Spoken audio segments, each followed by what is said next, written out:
Okay, I'm going to start 73, 73b, right exactly on the top, right top word.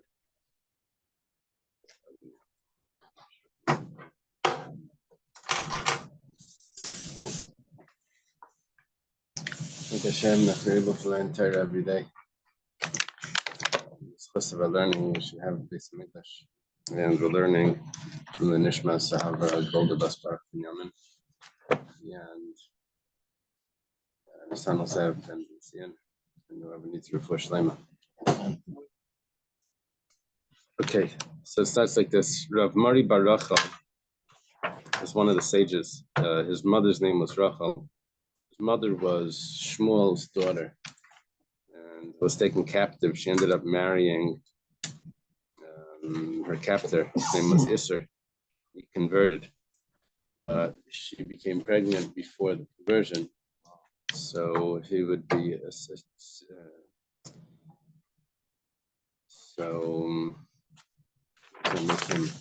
doesn't make him a convert. His mother's Jewish, but whatever the case is, he gets called after his mother's name, Mari Barachel.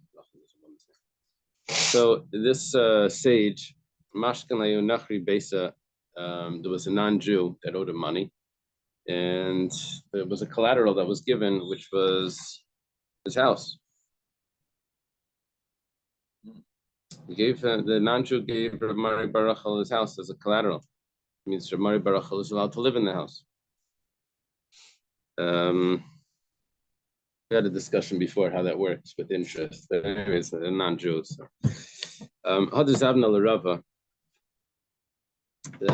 then the non-Jew sold the house to Rava, which is interesting.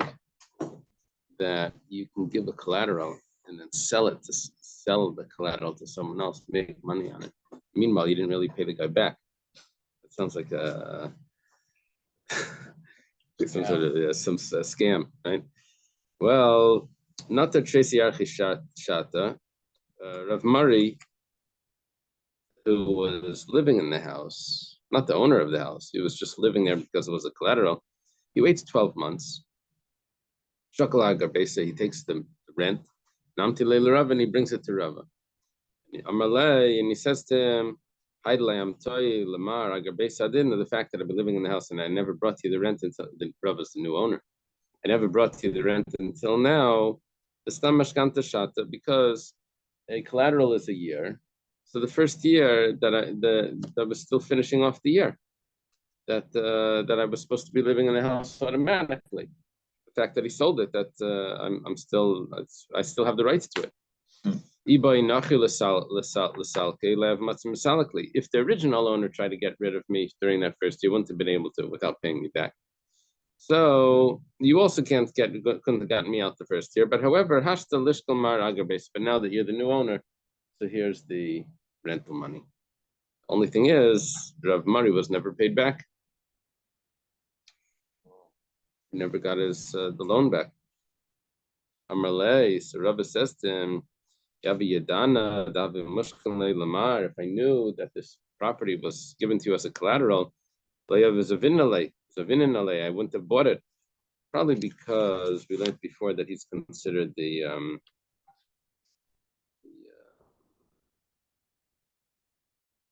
what's it called? The person, the bar metzia.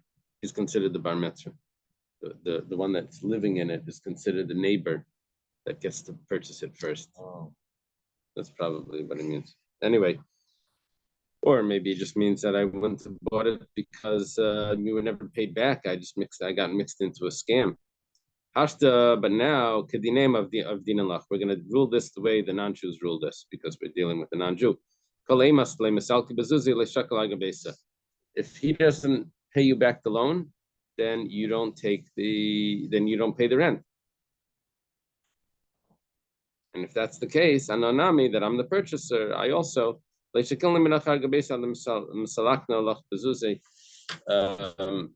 not going to take the rent from you until we get him out of the house, which basically means that he's getting a little bit more. Whatever the arrangement is of why this would be acceptable in cases of interest, what we discussed before. Was it considered a temporary sale? Remember, trying to discuss how is a mashkin, how does a mashkin work if the person uses the collateral and the loan is still paid back in full? That means he's getting a little bit extra. We mentioned that maybe it was a temporary sale.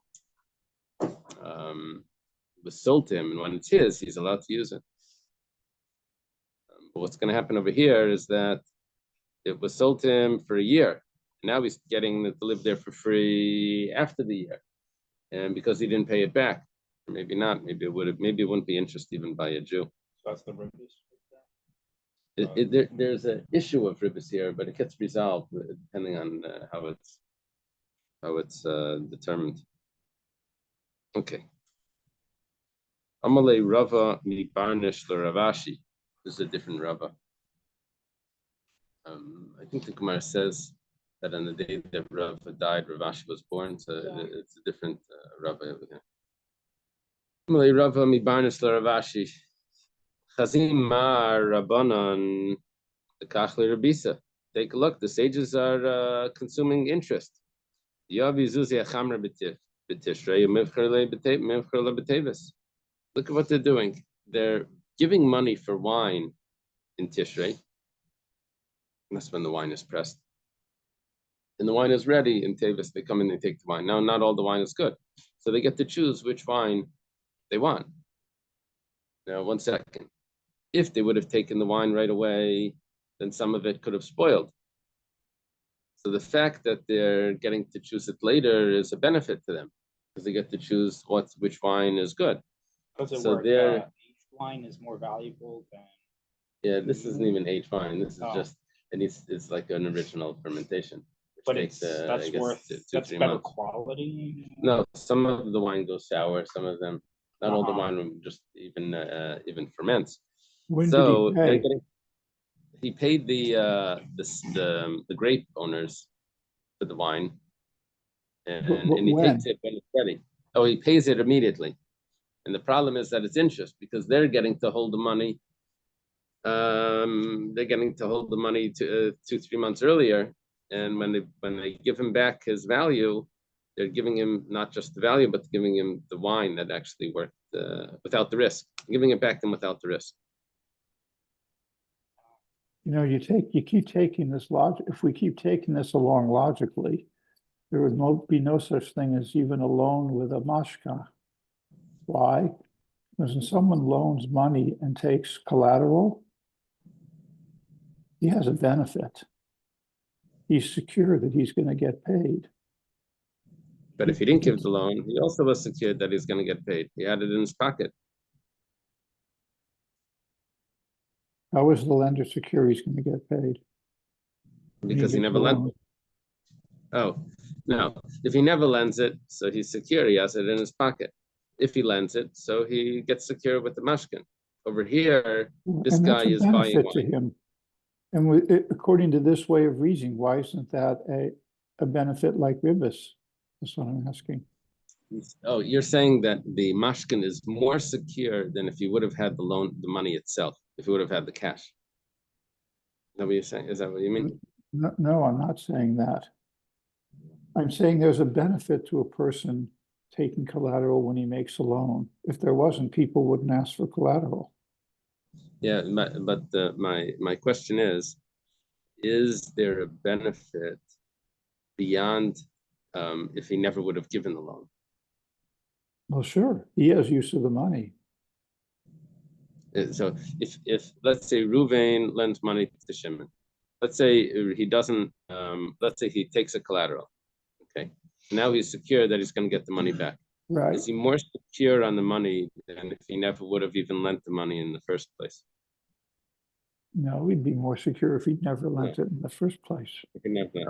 So he's not really gaining anything by taking the collateral. He's just trying to get back to his original holding on to the money. At least he shouldn't lose. At least, right? It's just he shouldn't lose. Over here, if he's giving money to this wine maker, and if he takes the wine right now, he takes the grapes, the wine, whatever it is originally, not all of it is going to come out good. But because he comes back 3 months later and takes the wine, so then he only selects the wine that is going to be that fermented properly. He's not taking the vinegar. So your analysis Now- is that this is like giving money to buy seed that goes in the ground and then taking the growth later. That's how you're. He's getting more. Okay. He is getting a benefit that he wouldn't have gotten if he would have made the purchase immediately. The fact that the person is holding on to the money for longer is a benefit. I get that. Thank you. Who's asking this? So Rava. the wine gets better? I'm trying No, to not see, the like, wine what- gets better, but there was a risk if he took it immediately that he may not get all wine. He may get some vinegar. But now when it comes 3 months later and he comes and takes it, he only selects the ones that are wine. So he avoids all the risks. So there's a benefit there. No, but the guy should charge him a bit more with the storage. It's cash and carry now, but if you want to cash and carry 3 months from now, I charge you storage or I charge you the a certain proportion more because it didn't spoil. Right. That's what he's saying. That's what he's asking. Otherwise, it's ribis. He should be charging more because he took away the risk. Delivery. Well, Amarle, so Ravashi responds to Rava Mibarna. She says, Inu nami achamra kayavi achala like kayavi. You have to look at this. There's always another perspective. You have to look at this that he purchased wine. He did not purchase vinegar. Mikara de chamra chamra de chala chala. You're right. Originally, there was already wine. There were already grapes here that would not turn into wine. He already had that. He shited the kamifri. The only thing is he's choosing it a little later, but just because he could have had mistakes before and now he gets to select it. But the fact is that's really what he purchased. He did purchase wine and all he got was wine. Right. You can't claim the fact that you didn't get what you wanted to get is already interest. The fact that you didn't get what you didn't want is interest. You didn't want. Oh, that's a lovely idea. You didn't want to get beat up. So It's like, just be happy that you got what you bought. That should be the default. Right. Buy something. You're supposed to get it. You're supposed to get it. You can't call that interest if you got what you bought. Okay. Anyway, that's a good point. Ravina Haviyov Zuzi Livnei Akra Deshanvasa. This is interesting. Ravina would give money to people from this Accra that was on a certain river. Fortress. They say fortress, country in French. Okay. Let me just see how the Yiddish, the French is translated into Yiddish over here. Small vessel. Oh, really? No, that's the jug. That's the Accra. The question of Accra. What's the city in Israel? Accra. Accra is a region. What's the region? 1 second. We're on Daf Ayin Gimel. Ayin Gimel. Accra is Plach. You're right. It's a region. Okay. Anyway, he gave money to these people, and he's buying from them wine. When he comes to get the wine, they always give him an extra jug. This is sort of like a business deal. When you show up, you make a transaction, whatever. You come to pick up your stuff. They give you a cup of coffee. The problem is that he gave the money a few months earlier.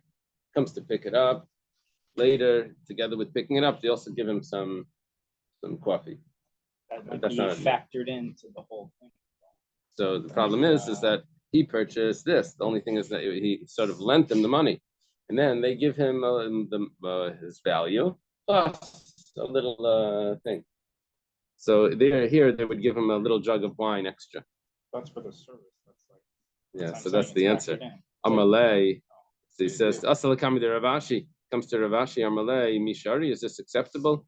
that I get this little what do they call this thing? My brother does this stuff.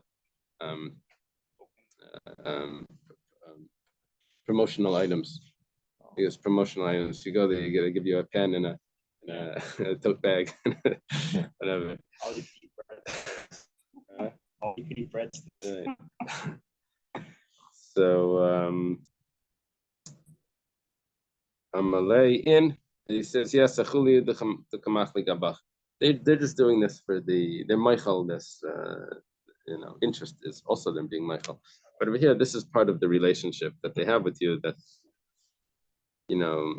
just to keep you happy, to give you this. It's not considered that it's because of the loan that you gave them, the money that you gave. This is the way the business relationship works. Amalei, so he says, I have another problem. That land, it's actually not even that land, and not what they're selling me stolen wine. Now, there's different ways of viewing the problem over here, what he's creating. What happened is that the original owners of this land didn't pay their tax. So came in these people and they paid the tax. When they paid the tax, they got the property. Now he's claiming that maybe they didn't really get the property. Maybe it's still considered stolen property. Now what they're giving me, either he shouldn't be allowed to even purchase anything from them, or maybe what he's saying is that he's really getting interest because maybe an issue of interest here.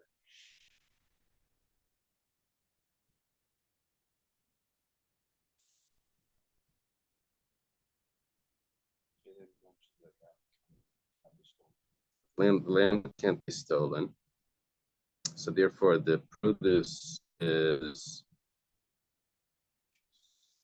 what's really stolen. Okay. Let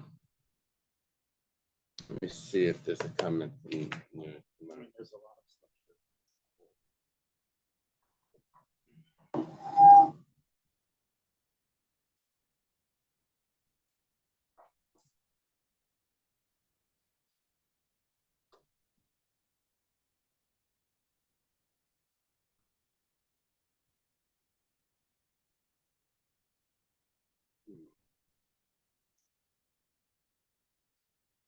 Let me see.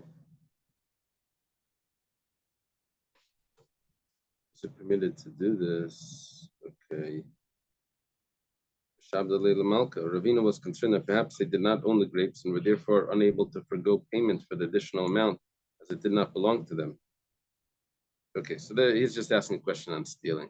I thought there was another question. The topic over here is interest. Okay. So he answers to him, he says that you don't have to be concerned about that. Amarlei ara letaska mishabda. The land is subjugated to the one that is basically belongs to the one that pays the tax. Malka Amar, the king says, the taska probably means the crown. Malka, is that correct? No, it means the tax. And the king says, Manda you have taska lechalara, that whoever pays the tax can eat the produce. So basically, you're not stealing when you're buying this, and you're not stealing when you take that extra little bit, because they're considered the owners. Amalei Rav Papa l'Rava. Papa says to Rava, Chazimar Hani Rabbanan. Master, take a look what these sages are doing. Rava's Rav Papa's teacher. He says, Diyavi Zuzi Akarga Din Shimashabdi B'Tvei. There was a head tax that people would pay on behalf of another person, and then they would say, "Oh, I paid you tax. Now you have to work for me." And they would give them work to do. They would like slaves. Amalei. So Rava says, "Hashta echu shchiva le'amlechu amilsa." It's good you asked me now before I died. I wouldn't have been able to give it. I don't know how old Rava is when he's talking like this. I assume he's not young. It's a funny comment that he's saying. He says, "But no, it's good that you caught me while I'm still alive. I can explain this to you." Rav Sheshes actually spoke about this. He says, "Mayhar kayu." That's the document of slavery. Is the honey of these people The tafsir de malka manach is in the treasury of the king. In other words, basically everyone is a slave to the king. Malka Amar, and the king says, Mandalayav karga, l'shtabah l'mandayav karga, whoever pays the tax, whoever doesn't pay the tax, is subjugated to the one that does pay the tax on his behalf. Basically, they just bought you by paying your tax. There's a fine line between tax and ribis. What differentiates those two things? Because I know they're very different. Because ribis has to do with lending money and paying back more than what you lend. Loan, Yeah. So this is a tax, paying someone not a else's loan. bill. Rav Saram Achvi de Rava. It's interesting. Someone pays someone else's bill. He has to pay him back, right? Yeah, so Oh, that's a good yeah. point. Also up a good point. That if the guy pays his tax bill, he ends up paying the bill together with the service that he did for him, which is more than the loan. The same thing happens today. They sell tax deeds and they put interest on top. Yeah, that is because they're doing interest. Here, the service, that's a direct interest. Here, the service that the one that didn't pay his tax is providing is more than the tax itself. So, but that means is that the guy that's working him because he paid his tax is getting in return for paying his tax is getting the tax plus the service. That's interesting, right? If he's a good worker, he's a lazy bum. Yeah, What does he get? He pays his tax. that's aggravation. Right? That's- It's aggravation. Yeah. So in that case, since he might get the money back, he might not get the money back. Oh. It becomes a business. Right. That's a I good mean, you point. get your money back. We had cases like this where it wasn't 100% that you're gonna make the money on it. That was like ribis mitzadechad, or it's definitely not biblical. Biblical has to be that you made up before that you're set how much. Right. So if you get this way, you get the slave, you might say, once he pays back the amount that tax was that you laid out, is he free of it? Or does it go on forever? No, once he pays it back, I think So it's why free. is there any question of interest? It just pays back. When he pays it back, he paid back plus you also served him. So he paid back plus the service. Doesn't he chart? We're saying here that it's not a problem. Yeah. But the reason why we're bringing it up is maybe because of that there is that slight problem. We're saying that it's acceptable. Spend back more. And because it's a purchase for a certain amount of time, so he owned them during that time, and that's not considered interest. Maybe like we said about a mashkin. So this Rav Sa'aram, which is Achbei de Rava, Rava's brother. I haven't seen him in other places. Anyway, Havitakev Inshi Delay Malu Lahu Guharka de Rava. You have to tell me what they're doing wrong over here. There's some people over here that were not behaving properly, and he would take them and he would force them to pull a wagon that Rava would go in. I guess there would be like a taxi, human pulled taxi or something, like a wagon that, Yeah. what does it say over there? What is it? Translated as a litter. What is litter? It's usually, well, from what I Sedan understand, share, it's Rebel sedan The share. dance share. It makes me What's think of this- those. what is a sedan it's share? like those Southeast Asian things where someone has People that cart carry you? and someone has it has wheels. What does but- it say in the article?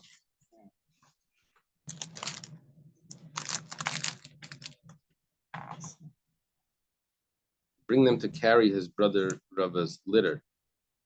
What is 23? Rava could not make his way through the great masses that came to hear his discourses. They had to be carried in a litter. What is a litter? Rav Saram, you want to look it up on your Google? Chair. Some conscripted the disreputable people town for the task of carrying the litter. Learning English here. So when you say litter, I think of like. So let me look up No. litter chair. No, it's a chair that's that has. It's Oh. usually a platform that people are carried on. Oh, this right here. surfboard.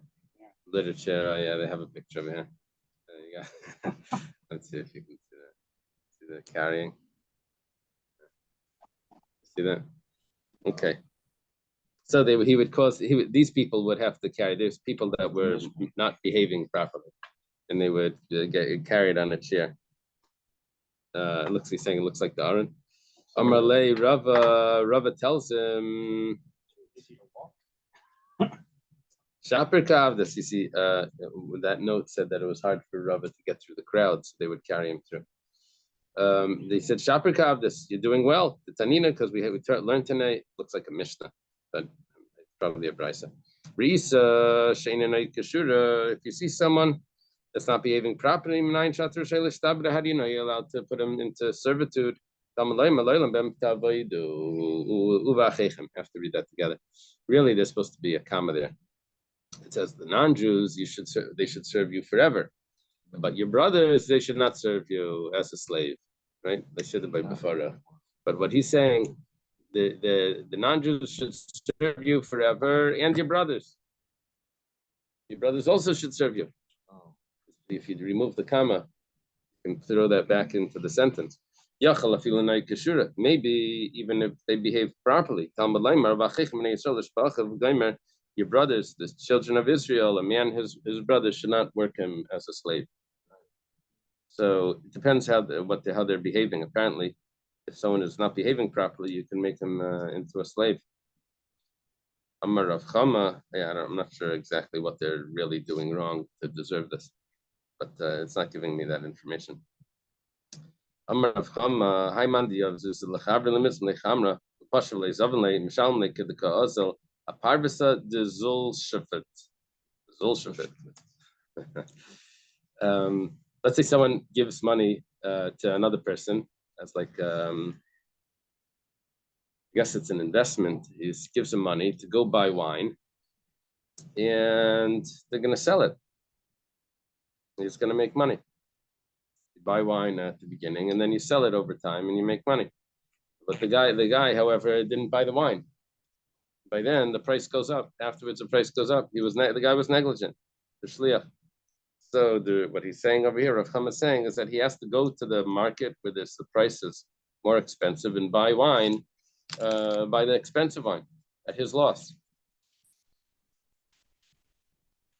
The shliach's loss, because the other person was expecting to.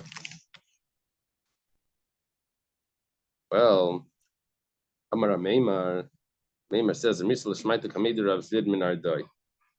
said over this teaching in front of Rav Zvid from Nardoi. Amar, and he said, Kikam Rav Chama. When did Rav Chama say this? That's only if he told him to buy any sort of wine. But if he told him to buy this specific wine, this whatever brand it is, that wouldn't apply. Maybe he never would have sold him that brand. No, I can't sell you this. This I need for someone else. I can only sell you this Shapiro's wine, so thick you can cut it with a knife.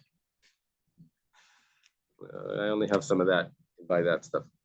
So, but if he said, I don't care what type of wine, so then just buy wine. So then that he sure could have gotten, and now he's totally negligent, and he has to buy it at the market price today, which is more expensive. Rav Ashi says,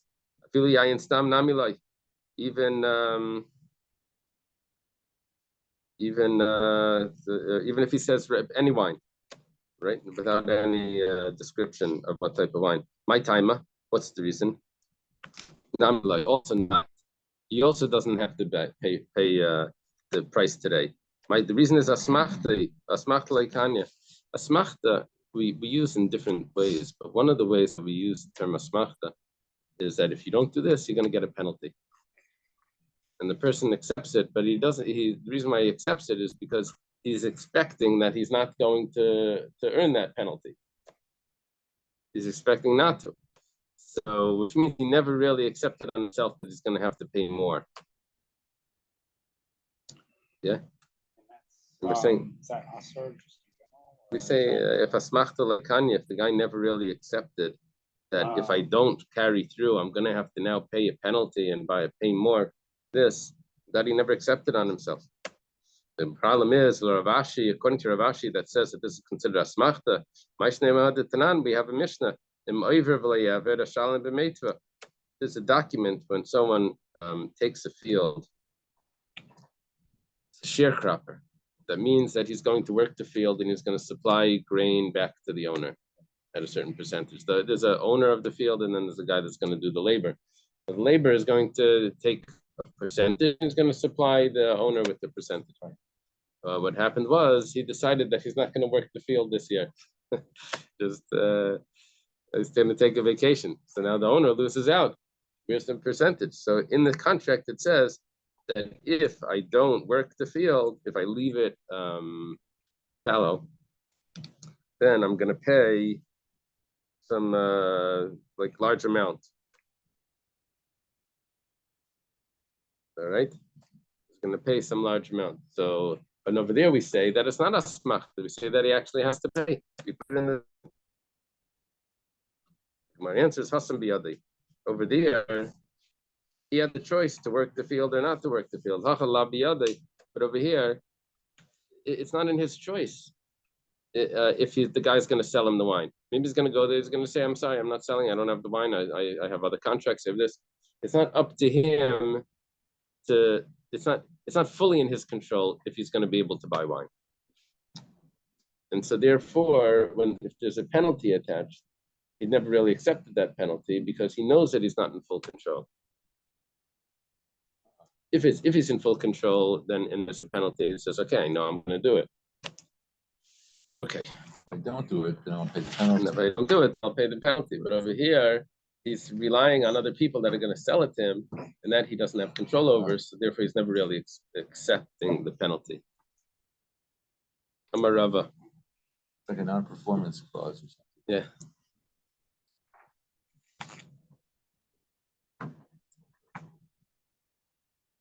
Hani b'nei, Rava says, Hani b'nei tlasa the avizuzi lachad lemizban lumidi, the zavan lachad minayo zavan lakulu. Let's say there's 3 investors. They give money to one person to buy for them merchandise.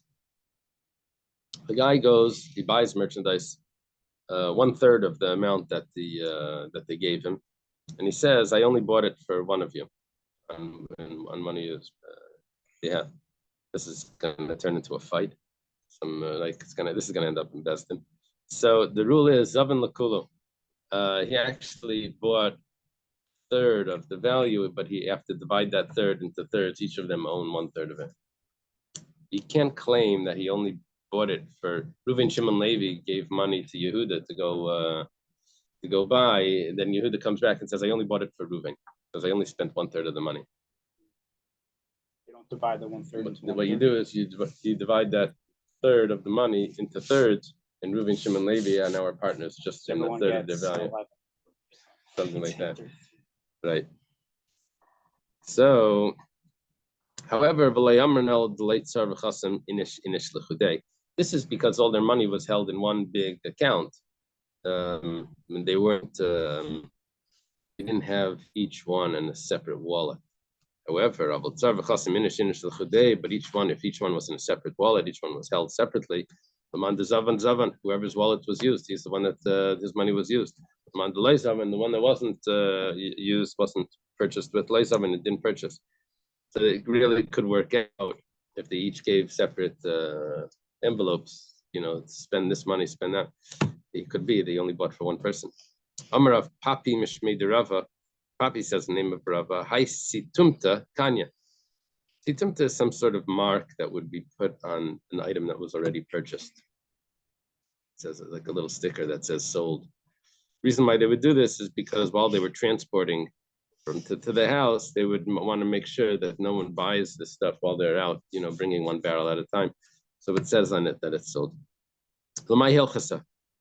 What do you mean that it's sold, that it's kanya, it's an acquisition?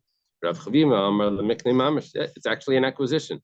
That's considered, that label that you put on it means that it's actually transferred ownership.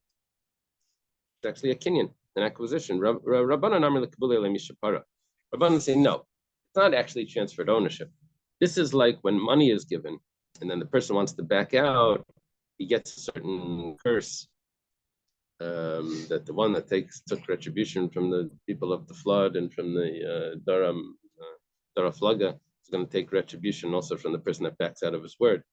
So once this label is put on it, that's considered like money was given, and he gets the mishapara if he tries to back out after it's already labeled. The Hilchas of the halacha is lickable and mishapara. Yeah. But a based in will not make an award based on a mishapara, will it? My understanding is that a mishapara means he has a moral obligation and he may suffer b'shmayim, that there's no halakha on it. Exactly. Correct. Okay. Yeah. Thank you. So that's what we're saying over here is that he has a moral obligation, and if not, he gets this curse. But if there are places where putting this label on is considered like a purchase, then that's it actually happens. It actually is considered an acquisition. Okay, let's try to finish a little bit over here. If the person if he harvested first, even though the market price wasn't out, but if he makes a sale, because he has already there, he's able to give a price and to say what it's going to be when he delivers it, because he's already harvested it. So we were discussing in the Mishnah about purchasing now and receiving the goods later, even though it may be different, but because the price was out, we say that there's no interest over there. But here, not only if the produce isn't available, here the produce is available. He's already harvested it, so then they can set a price and he'll deliver it later. Amarav mechusar shtayim paisek. Rav says that if there's two actions that are lacking from this production of this produce, then you can already set a price and make the business deal. Shalosh, but if there are three actions that are missing in a paisek, then you can't set a price on this because it's not considered that it's available. You have to wait for the market price to come out. Once the market price is out, then you can say, okay, if he doesn't have it ready, so someone else has it ready, and it's considered like it's purchased. Now, Shmuel says, no, it's not how it works. It's not a difference between two labors or three labors. The difference is, if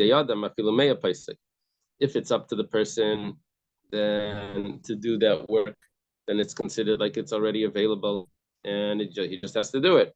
So that even if 100 labors, it's considered that it's done, and he does it. But if it's something that heaven has to do, like ripening the produce, so he says that then you have to admit that you're not ready, and you can't make the sale until you have a price that is the market price.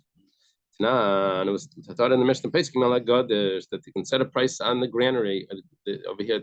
This is the threshing floor, where they take the cut grain and they trample on it, and then they're able to winnow and separate the chaff, and then I've never seen that. They wear like cleats or something. But something like that. They actually have a board with has cleats on the bottom of the board, and they have an animal that steps on top and dash to thresh it, and it takes off the thing. Yeah, you could do it with peanut shells. So the problem is, if that's the case, if you're allowed to set the price already, when the grain is there, but you're still missing a few things, it's a kasha and rav, a mechusar, but you're lacking. Mishta mechamar lemeva, she didn't put it in the sun to dry. Lemeda, she didn't thresh it yet. Lemidra, you didn't do the winnowing. Winnowing is you throw it in the air and you let the wind blow it away. The Gemara says, no. You already put it in the sun to dry. So you only have two things you can already set the price. Shmuel, one second. Shmuel says that if you're lacking one thing, it's a kasha on Shmuel. Here, if one thing from heaven, over here you're missing from heaven the winnowing, because who makes the wind? Wind comes from heaven. So how can you make a sale price already? It's not a complete product. It says Efsher benafasa. I think nafasa is probably a bellows. I don't know. Rashi has a word over here. You could create wind on your own. A leaf blower. And also ripening. usually leave it in the sun or you let it by time, but there's gas you could put in Right. the box. And Right. bananas will ripen overnight. Yeah, that's because it's fully grown. I don't know if they're referring to here undergrown. Yeah, the bananas is fully grown. It just needs that extra. Okay.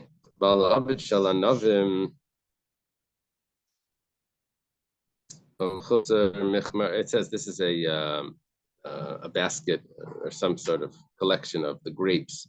But it wasn't warmed up yet.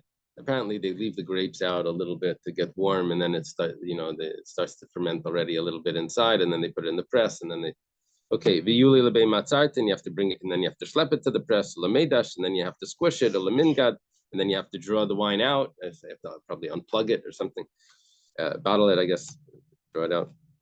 So the Gemara answer, you see, you're missing a bunch of things. It's a kashan Rav. Rav says you can only be lacking two things. So you're missing more than that. It says,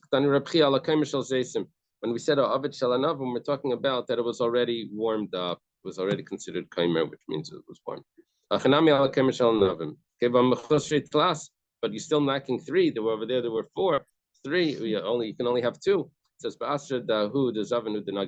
person that purchased it, he's the one that unplugs the thing to let the wine out. He's the one that does that. So the seller is only lacking two things. The purchaser does that last bottling part. Alamat and the same thing applies to another type of collection of olives. But you're missing all those things. That's four things: warming it and bringing it to the press, and then to crush it, and then to draw it out. Then no, we're talking about where it was already warmed. But there's still three things. It says no, the guy that purchases it, he's the one that does that last process. So the seller is only missing two things, which is already able to make a sale. When it talks about this ball of clay that the potter uses, it says, but you're missing the lafufe, which is making it smooth and drying it and putting it in the oven and then burning it and then taking it out of the oven. You have a bunch of things. It says no, it's already been smoothed and dried. But you still have three. It says the purchaser is the one that takes it out of the oven. Okay. And we're talking about the plaster. Once it's put into the oven, that's considered the finished product, and then you can. It says it's not really finished. But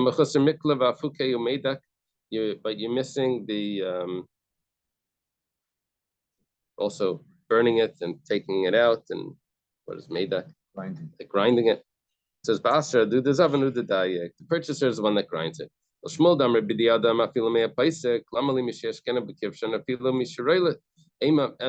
does it have to be put in the oven? All of this is man-made. You can have even more than that according to Shmuel. It says Shmuel says, yeah, you're right. Once it's fit to be put into the oven, that's already you can already sell it by then. This clumps of clay. Tanarabana was talking to Bryce. You can't make up a price on them until they're already clumps. Rab Meir. Rab Yasi says, that's only if it's white clay, white sand, dirt. But if it's coming from dark, black dirt, you're going apparently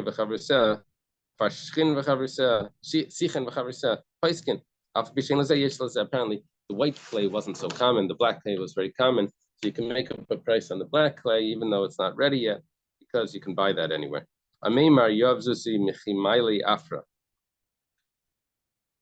He would only pay the money once he received it. Come on, who does he go like? Ikrab Meir Hamad Shiyasu says once it's made, he doesn't have to receive it yet. Ikrab Yaisi Amraf Pishin Lase Yesh Lase. According to Rab Yaisi, you for sure don't have to receive it, even if the seller doesn't have it. It's good enough. It says Leilam Krab Yaisi. Really, we're going like Rab Yaisi. Ba'asra Dameim Ashik Afra.